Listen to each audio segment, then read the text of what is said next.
إذا كنت بقى عايز تطمن وتسأل على عادل، أهو عندك تامر أهو، اسأله وهو يقولك. اسألني عن إيه يا ماما؟ عن عادل اللي عاوز يخطب أختك يا حبيبي. ماله يا بابا؟ ده جدع ابن حلال ومتربي ومن عيلة كويسة.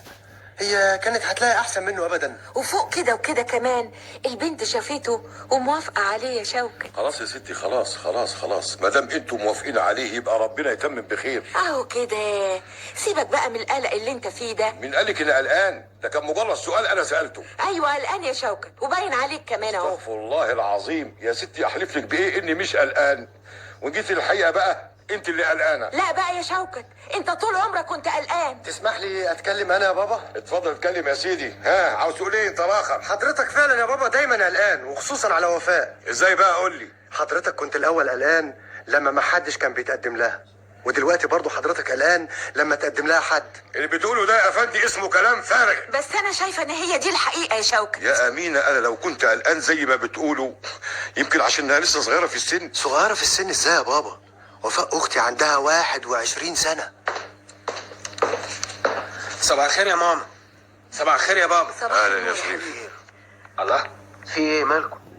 على العموم انا اسف اذا كنت قطعت عليكم الحديث. بابا وماما كانوا بيتكلموا عن وفاء. أيوة، وأبوك قلقان قوي عليها.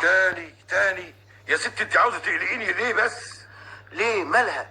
انا شايف انها كويسه. قلقان من ناحية عادل اللي عاوز يخطبها. عادل؟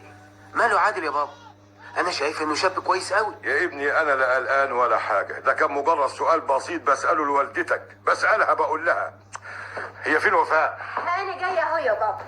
صباح الخير عليكم جميعا. صباح الخير عليك لوحدك. إيه مالك يا بابا، في حاجة؟ لا يا بنتي، ابدا ابدا ما فيش حاجه. اوعي تقولي اني قلقان.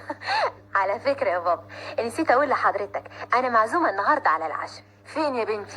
بابا عادل ومامته عازميني الليلة على العشاء. الف مبروك يا وفاء. على إيه؟ على العشاء؟ لا، على الجواز. ميرسي يا مش شريف. هتقعدي بقى تفطري؟ لا يا ماما، أنا مش جعانة خالص، أنا هشرب بس فنجان شاي.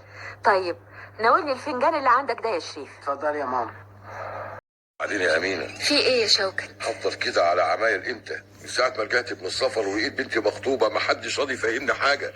عاوز تفهم ايه بس؟ كل حاجه، ازاي تمت الخطوبه ومين هي العيله دي اللي راح نناسبها. هي برضه مش بنتي زي ما هي بنتك ويهمني مصلحتها. محدش قال حاجة يا شوكت. ما هو اللي مجنني ان ما حدش بيقول حاجه. كل ما اسال سؤال يقولوا لي مش وقته. هيفضل مش وقته لامتى؟ لغايه ما تتجوز وتخلف وابقى جد. يا بابا في ايه؟ حضرتك بتزعل ايه؟ مفيش يا ابني مفيش، اصل ابوك قلقان شوية. تاني يا امينه، حرام عليكي حرام عليكي. اخويا خلاص ما تزعلش. ايه في ايه؟ بابا بيزعق ليه؟ اصله يا اخويا اوعي تقوليها. حاضر حاضر حاضر، اديني